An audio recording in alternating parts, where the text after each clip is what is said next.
እዚ ትግራይ ሆራይዘን እዮም።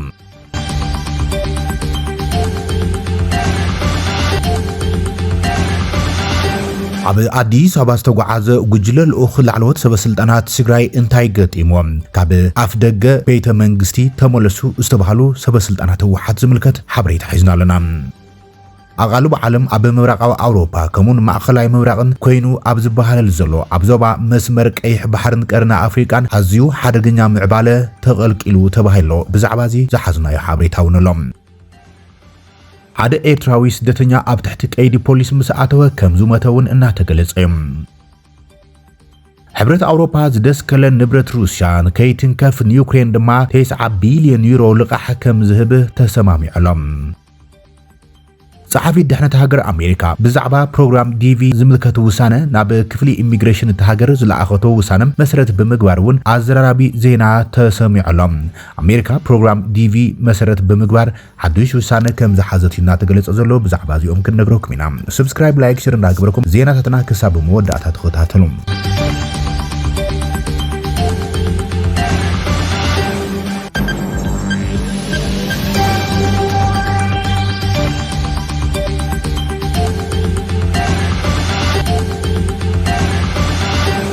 አዲስ አበባ ዝተጓዓዙ ሰበስልጣናት ህወሓት ዘጋጠሞም አዘራራቡ ኮይነሎም ኣብዚ ሓለፈ ረቡዕ ናብ ርእሰ ከተማ ኢትዮጵያ አዲስ አበባ ዝተጓዓዙ ፕሬዝዳንት ጊዜያዊ ምምሕዳር ታደሰ ወረደም ዘዓጀቡ ምክትል ኣቦ ወንበርን ከምኡን ኣባል ፈጻሚ ስራሕ ህወሓትን ገጽ ተኸሊኦም ተባሂሎም ካብ ኣፍ ደገ ቤተ መንግስቲ 4 ኪሎ ድማ ከም ዝተኸልከሉ ተሰሚዑ ዘሎም ፕሬዝዳንት ጊዜያዊ ምምሕዳር ትግራይ ዝመርሑ ልኡኽ ህወሓት ውሳነ ዘተም ምስ መንግስቲ ፌደራል ናብ አዲስ አበባ ከም ዝተጓዓዙ ዝፍለጥ እዮም እቲ ኣብ መንጎ መንግስቲ ፌደራል መራሕቲ ህወሓትን ከቢድ ወጥሪ ተፈጢሩ زللو خناتات 4 كيلو استوغعاز لؤخ كم تزحاسبو ايقنعن يلملو فلفلات زينا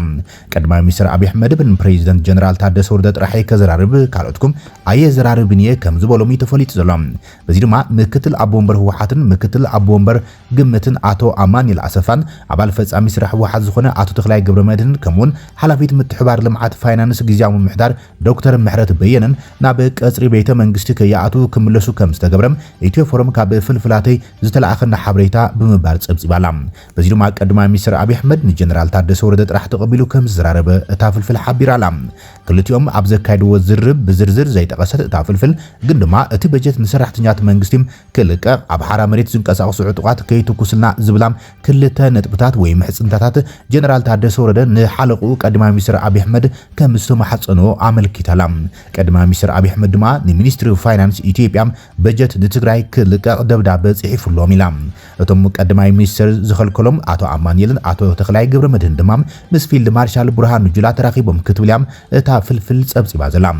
ዝርዝር ሓበሬታ ዘካይድ ወዘተ መስረት ብምግባር ግን እዚና ክሳብ ዝወጽእ ዝተባሃለ ነገር የለን አመንጎ ህወሓትን መንግስት ፌደራልን ወጥሪ ዳግም እናዓበይ ዝኸይድ ዘሎ ኮይኖም ግጭት ከይውላዕ ናይ ብዙሓት ስጋት ኮይነሎም ህዝባዊ ወያነ ሓርነት ትግራይ ኣብ ልዕሊ መንግስት ፌደራል ኣብ ዝቕንያት ተረርቲ ክስታትዩ እናቕረበ ዘሎም ብወገን መንግስት ፌደራል ግን ንህወሓት ትኹረት ዝገብረ ወይ ድማ ዒላማ ዝገብረም ወግዓዊ ዝኾነ መግለጺ ኣየውፅን ዘሎም أقالوا بعلم أب مبرقاوي أوروبان زوبا مأخلاي مبرقن أب زفصومو زلو جيتشتات أتوكرو أب زوجو عزل زلوان أب زوبا كيح بحرن مبرق أفريقان سق زبالة جنك عم حدقن يجو بوليتيكا لوتي يمزقبو كم زلوم بأفريقا ريسك كنترول حدو استراتيجيكاوي سليات تنتانا عمل كتلوم كوينات حد السودان أب مونغو إثيوبيان إيرشان زلو إن عبيز خي زلو وتريم كمون إناوس خز خي زلو تساتفو أمريكا سعود عرب حبرات إمارات عرب جبسي إيران روسيا تشاينا دحر حزي كم سنة أصولو فص عمتات أي رأيين زلوم تنتان كم زولو زم قديات جاتهم أبزرع عالماوي مسمرات نقديم مأتوي مدبات استراتيجية أو محزنة زم عكلم تخطات التسرعات تونكل يوهاد اللويلم أبكر باوان دقات مفز أمتات نزي حرقن يالوتي كم زرعيهم أتي أبزاب زحبرو كينم منجست سعود عرب نا واشنطن زغرب وصاوعيت نوكينات سودان كندي سقات أتا زواق بحر نقرنا أفريقان كم زخنم أمريكا دمات ألقى أكتاعتو لول سعود عرب محمد بن سلمان نو بريزيدنت ترامب ملواو دمام نزي كمر آيا قريب لهم بتماثالي بريزيدنت إيرترا ኢሳያስ አፈወርቂ ኣብ ዝቀረበ እዋን ናብ ፖርት ሱዳን ዘካይዱ ላዕለዋይ ደረጃ ምምጻሕ ኣብ ዝወሳነ እዋን እዚ ንጹር ፖለቲካዊ ኣሰላልፋ ዘርኢ ይብል እቲ መጽናዕቲ ብኻልእ ሸነኽ ኢትዮጵያ ምስ ተበጻሕነት ቀይሕ ባሕሪ ዘለዋ ተገዳስነት ዞባዊ ጽልዋን ዝተተሓዘ ውሽጣውን ግዳማውን ዲፕሎማስያውን ጸቕጣት የጋጥማ እዩ ዘሎ መስመር ቀይሕ ባሕሪ ኣብ ንግዲ ኮንቴይነራት ዓለም ልዑል ብጽሒት ስለ ዘለዎም ሳዕቤን ግጭት ሱዳን ወይ ድማ ኣብ መንጎ ኢትዮጵያን ኤርትራን ብጌጋ ስሌት ኪኖ ቀረን ኣፍሪቃ ዝዝርጋሕ ከቢድ ኩናት ክውላዕ ከም ዝኽእል እቲ ትንዳነ ኣጠንቂቖሎም ሕዚ ዘሎ ወጥሪ ዓለምለኻዊ መስመራት መራኸብ ይዘርግ ወጻኢታት መድሕን ይውስኸሎም ቀረብ ሰንሰለት ድማ የደናጉ እዩ ዘሎ ኢሉ ከምቲ ትንታነ ኤአርሲም ብትሪ ዘጠንቅቖም እቲ ዞባ ምስቲ ኣብ የመን ወይ ሶርያ ዝተረኣየ ዝመሳሰል ናይ ውክልና ኩናት ምልክታት ከርኢ ጀሚሩ ኣሎ ኢሎም እዚ መስርሕ እዚ ግዳማዊ ሓይልታት ናይ ውሽጢ ዓዲ ተዋሳኣት ተጠቒሞም ረብሓታቶም ንምስጓም ብተዘዋዋሪ ደገፍ ዝህቡሉን ነዊሕ እዋን ዝጸንሕ ስትራቴጂካዊ ዓብላልነት ዝቃለሱሉን ዘለዎ መስርሕ እዮም ከምዚ ዝበለ ስርዓት ሱር ምስ ሰደደም ንድሕሪት ንምምላስ ኣጸጋምን ብዙሓት ወጻኢታት ዝሓትትን ከም ዝኾነ እቲ ትንታነ ጠንቂቖሎም ስለዚ እቲ ጸብጻብ ዝቕጽሉ 6 ክሳብ 18 ዋርሕ ንኣፍወርቲ መሻርክቲ ልምዓትን ሓንፀፅቲ ፖሊስን ወሳኒ ከም ዝኾነ ብምሕባር ከምውን ኣብ ሕሉፍ ታሪክ ምርግጋዕ ዞባ ዝተመርኮሰም ውሳነታት ድሕሪ ሕዚ ደጊም ከም ዘይሰርሕ ኣጠንቂቖሎም አዘራራቢ ሞት ኤርትራዊ ስደተኛ ኣብ ሃገር ኣሜሪካ ኤርትራዊ ስደተኛ ኣብ ትሕቲ ቀይዲ አይስ እንከሎ ከም ዝዓረፈ ተገሊጾም ሓደ ካብ ኤርትራ ስደተኛ ፋኡድ ስዒድ አብዱልቃድር ዝተባሃለ ውልቀ ሰብ ኣብ ፔንሲልቬንያ ፊሊስበርግ ኣብ ዝርከብ ቤት ማእሰርቲ ከም ዝዓረፈ ተገሊጾም እቲ ወዲ 46 ዓመት ስደተኛ ብ14 ታሕሳስ 2025 ኣብ ሞሻኖን ቫሊ ብኢሚግሬሽን ኣኽበርቲ ጉምሩኽን ተታሒዙ እንከሎ ከም ዝሞተ ተሓቢሮሎም አብዱልቃድር ኣብ ትሕቲ ቀይዲ አይስ ን215 መዓልታት ዝጸንሐ ኮይኖም ኣብ ፍጻም ቤት ጽሕፈት ክፍሊ ፍትሒ ዳግመ ግምት ኢሚግሬሽን መስርሕ ፍርዲ ይጽበ ነይሩ ይብል እቲ ጸብጻብ ጠንቂ ሞት እቲ ውልቀ ሰብ ክሳብ ሕዚ ኣብ ምጽራይ ዝርከብ ይብል ብመስርሕ ሕዚ ዝወፁ ዘለዉ ጸብጻባት አብዱልቃድር ኣብ ማእኸል ሞሻኖን ኣብ ዝነበረሉ እዋን ኣብ ኣፍ ልቡ ቃንዛ ይስማዓንሉ ይብል ከም ዝነበረ የመልክቱም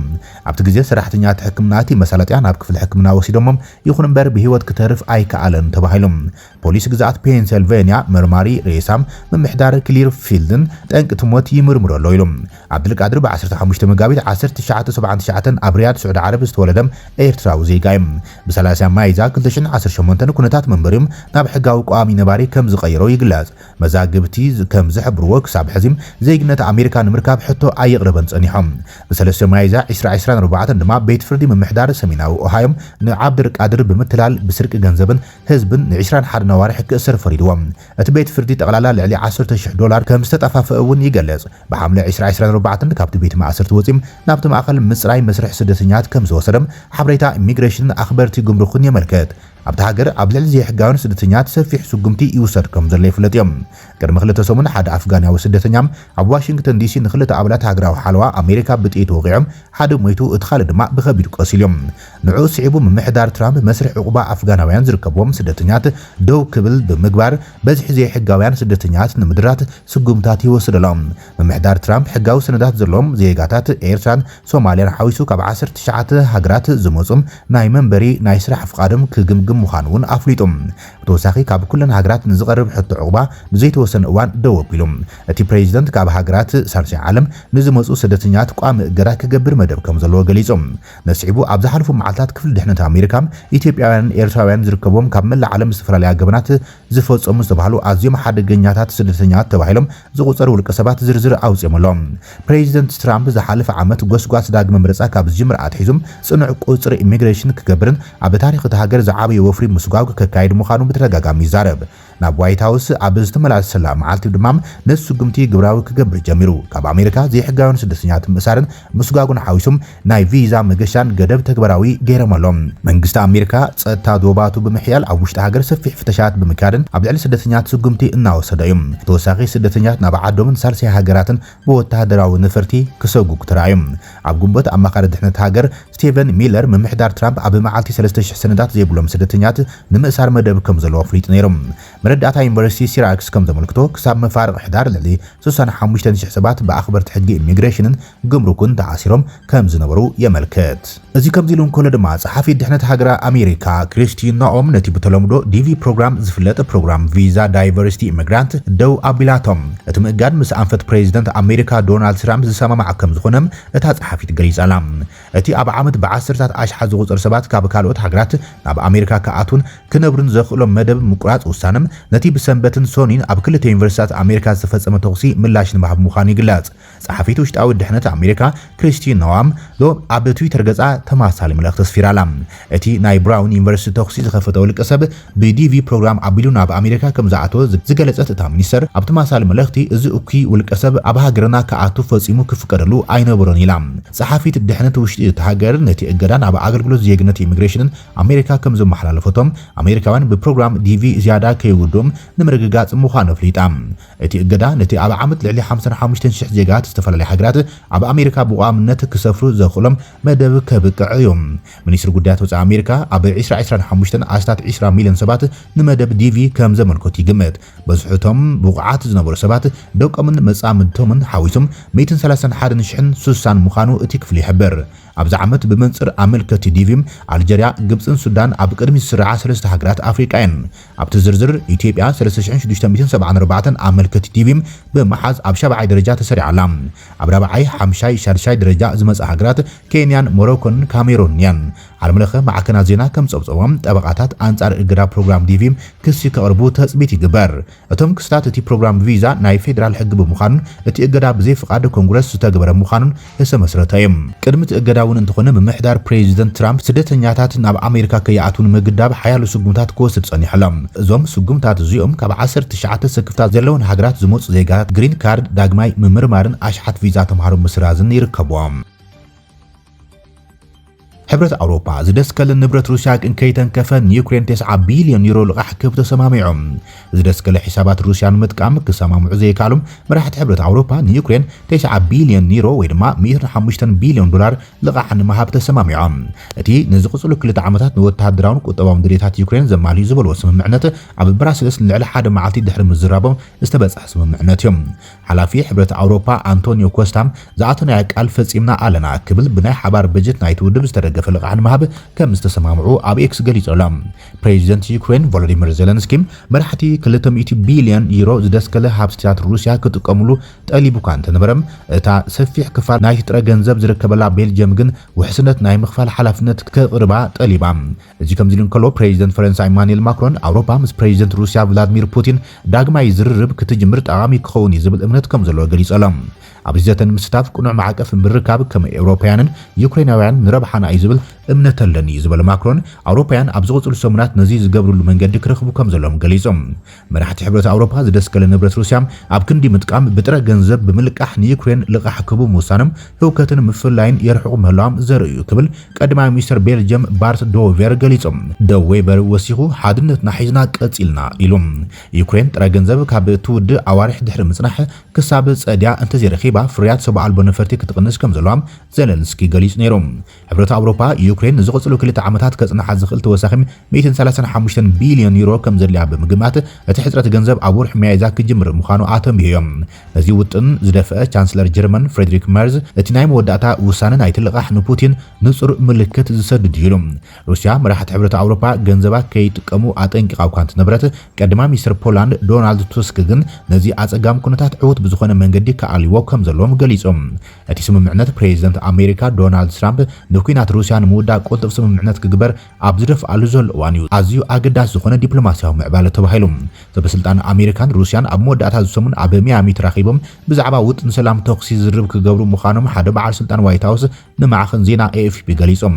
ልኡኽ ክሬምሊን ክሬል ዲሜትሪቭ ምስ ልኡኻት ትራምፕ ስቲቭ ዊትኮፍ ዳርጅ ኩሽነርን ኣብ ሚያሚ ክዘራረቡ ምዃኑ ተገሚቶም። ብካልእ ወገን ዜለንስኪ ልኡኻት ዩክሬን ኣሜሪካን ዓርብን ቀዳምን ኣብ ኣሜሪካ ሓዱሽ ዝርብ ከም ዘካይዱ ፍሊጦሎም። ዋሽንግተን ንዩክሬን ካብ ካልእ ወራር ንምክልኻል ክትህቦም እትኽእል ውሕስነት ዝያዳ ዝርዝር ክትህብ ከም ዝደሊ ድማ ገሊጹ እዮም። ክቡራትን ፍትዋትን ተኸታተልቲ ዜናታትና ነዚ ሰዓት ዝበልናይ መሓደሽቲ ምዕባለታትን እዋናዊ ዜናታትን ኣብዚ ዛዚምና ኣለና ንምክትታለኹም ነመስግን ሰላም።